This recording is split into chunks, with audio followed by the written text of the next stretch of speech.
Ovaj je tjedan bio u znaku Svjetskog dana Roma. Obilježava se posljednjih 25 godina u spomen na 8. travnja 1971. godine, kada je u Londonu na prvome Romskom svjetskom kongresu taj narod s mnogo domovina dobio službeni jezik, himnu i zastavu. U našoj zemlji središnja proslava bila u Hrvatskome saboru. Iako protokolarna, i na njoj su najviši državni dužnosnici upozorili kako odnos prema toj najobespravljenijoj manjini pokazuje i koliko smo zreli u odnosu prema drugima i drugačijima.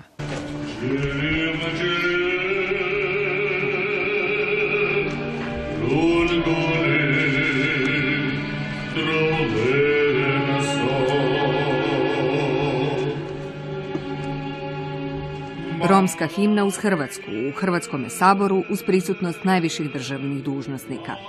Nije to bila samo simbolična počast narodu koji je u Jasenovcu izgubio gotovo jednako toliko pripadnika koliko ih je prema službenoj statistici danas u Hrvatskoj, oko 16.000. Bila je to i jasna poruka da je poštovanje prava najdiskriminiranije manjine pokazatelj kako se odnosimo i prema ostalima. To su činjenice u kojima živimo. Romski problem postoji jer je status Roma u Hrvatskoj i dalje loš, bez obzira što mi radimo, ali ne možemo svesti brigu i pomoć Romima na nekakav sitan kusur ili na nekakav sitan projekt. To je nešto što će trajati jako dugo. Desetljeće za Rome, nacionalna strategija, akcijski plan za Rome. To je Hrvatska poduzela u posljednjih 10 godina. I rezultati se donekle vide. Legaliziraju se kuće, grade društveni domovi za romske igraonice te uređuje infrastruktura. No problema još ima bezbroj. Nezaposlenost, a zatim i loše stambeno-komunalne prilike, obrazovanje, pristup obrazovanju, zdravstvena zaštita, još uvijek društvena isključivost u mnogim krajevima, u mnogim područjima. Ti su problemi još prisutni, a ponegdje i vrlo izraženi. Romska nacionalna manjina zato i dalje ima pravo očekivati pojačanu društvenu skrb. I nije sve uvijek u novcu, upozoravaju i premijer i predsjednik Sabora. Puno više je u nekakvim ljudskim srcima, osjećajima koji nemaju veze sa konkretnom etabliranom religijom, sa bilo kojom institucijom, nego naprosto sa dobrim ljudskim odgojem. A to se prenosi s generacije na generaciju. Mi moramo biti prva generacija koja će na tome strogo inzistirati. Ne možemo kupiti dostojanstvo. Moramo ga osigurati svi zajedno. Svjetski dan Roma, sa zadovoljstvom mogu reći, kolega Veljko, već sada tradicionalno obilježavamo u Hrvatskom saboru. To je zaista poruka građanima Hrvatske, bez obzira jesu li Romi ili nisu Romi. Romi su, reče Veljko Kajtazi, bez nacionalne države, ali Hrvatska je vaša domovina i o tome moramo svi voditi računa. A zajedno s njom i romska populacija na svoj način proživljava gospodarsku krizu. Većina ih još živi na rubu siromaštva. Ako i rade, najčešće je to na javnim radovima. Kad ugovor istekne, ostaju bez posla i socijalne pomoći. Što to znači za mnogočlane obitelji, pogotovo najmlađe, ne treba posebno isticati. Posebno želimo biti osjetljivi na probleme djece, osobito na njihovo školovanje.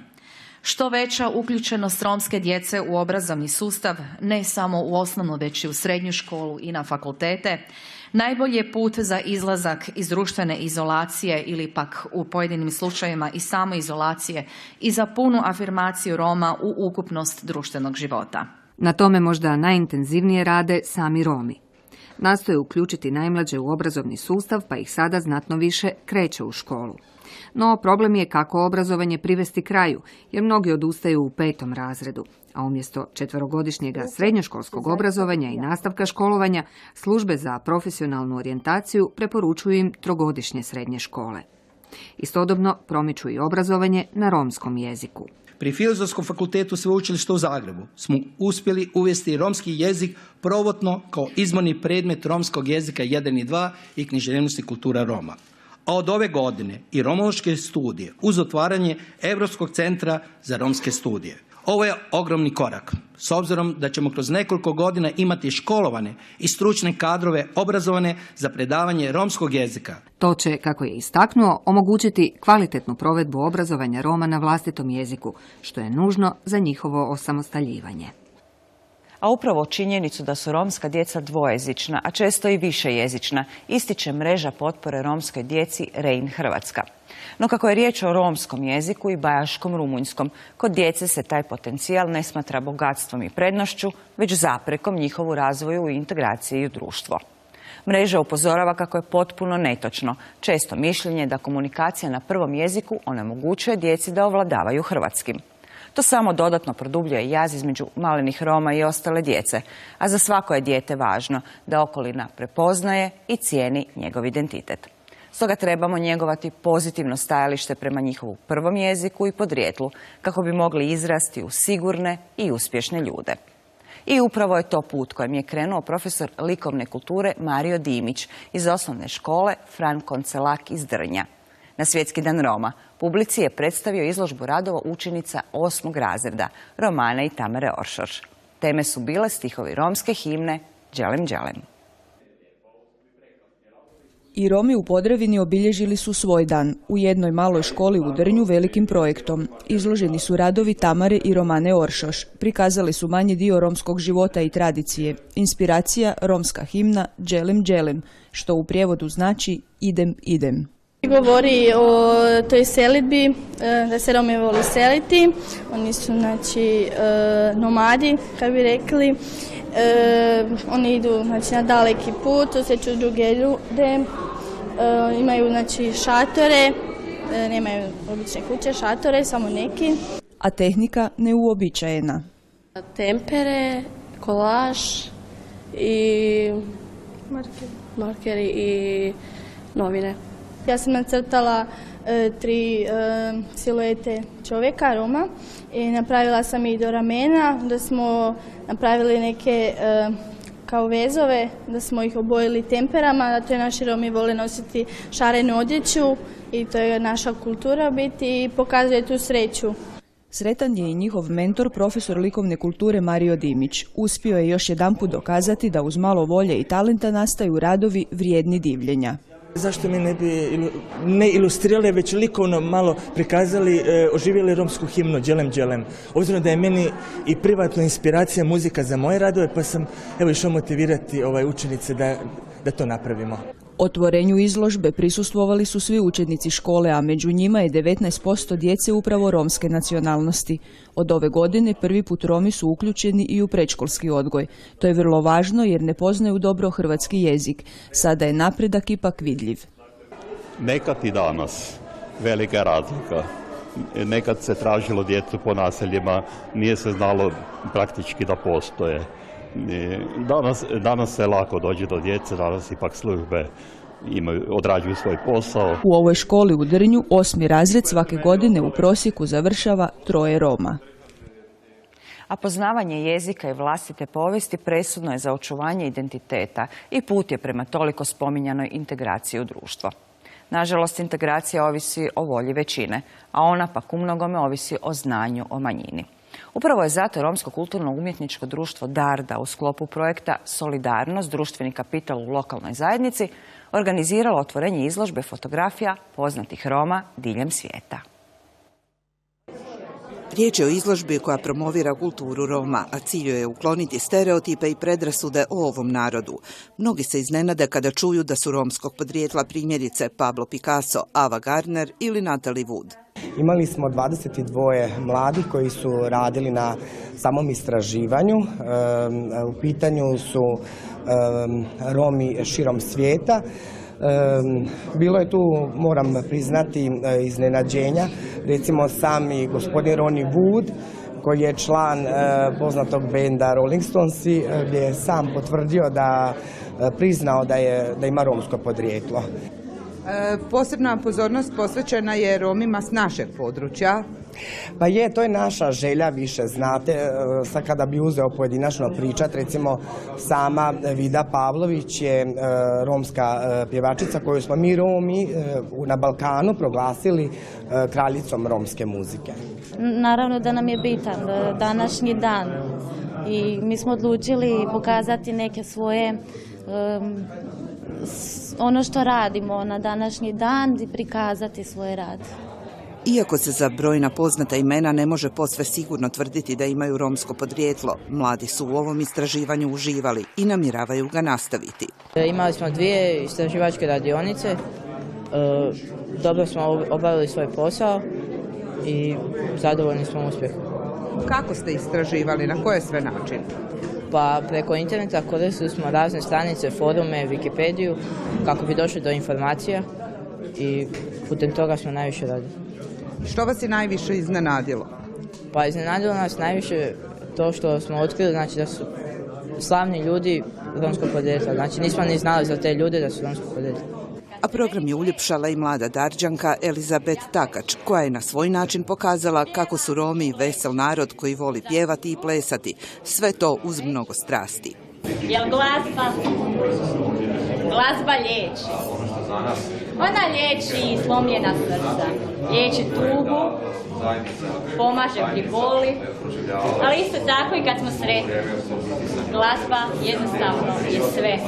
Izložbu i ostale projekte Romskog kulturno-umjetničkog društva Darda, kojima promiču društvenu uključenost i integracije romske nacionalne manjine u društvo, podupire Nacionalna zaklada za razvoj civilnog društva te norveška vlada. U Slavonskome Brodu Svjetski je dan Roma obilježen posebnim projektom Zajedništvom do tolerancije. Uz potporu grada proveli su ga tamošnji učiteljski fakultet, Brodski harmonikaški orkestar, Hrvatski školski muzej i Udruženje Roma Ludari. U radionicama 80 učenika nižih razreda osnovnih škola učilo je kako se ruše predrasude i razvija prijateljstvo.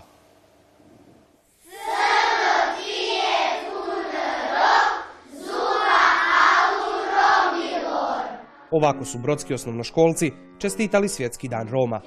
Naučili su to družeći se u vrijeme proljetnih praznika na glazbenim, plesnim i jezičnim radionicama. Bilo je veselo i poučno.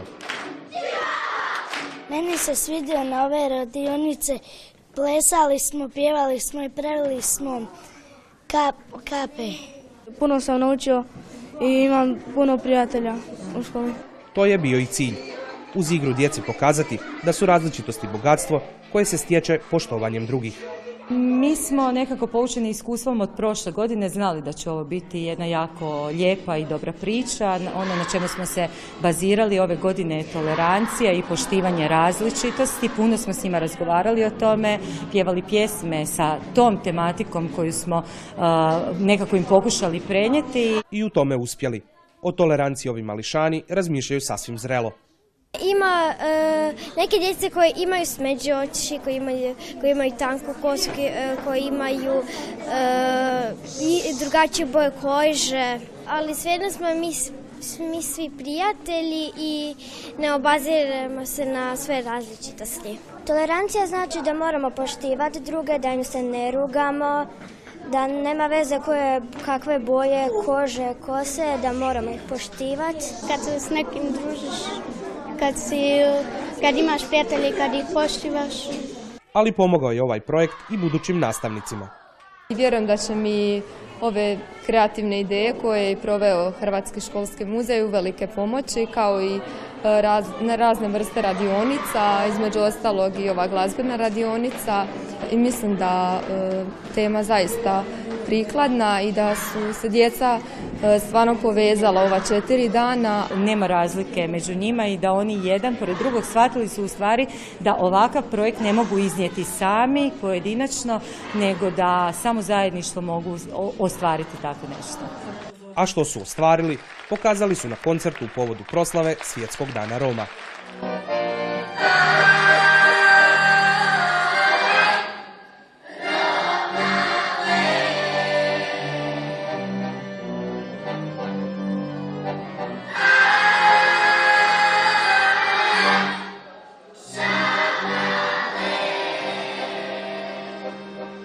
Nisam znao da zaista u Slavonskom Brodu je tako se nas divno prihvatili, da imaju ljudi tako dobre volje, gdje su nam omogućili da možemo danas pokazati rezultate nakon divnih priredbi i ovih projekata što smo odradili.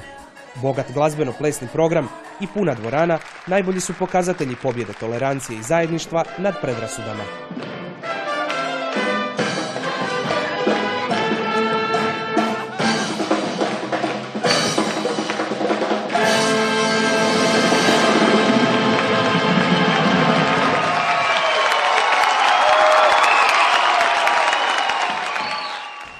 Moramo pokazati da možemo, hoćemo, želimo se uključiti, integrirati u ovo društvo i da nas društvo prihvati ovakav kakav jesmo, a pozivam i društvo da se, što bi mi rekli, da se integrira prema nama, da nas prihvati ovakav kakav jesmo, jer mi želimo živjeti dostojnog života. Najbolje je toleranciji se učiti od malih nogu, pa su i ovaj put maleni održali lekciju odraslima.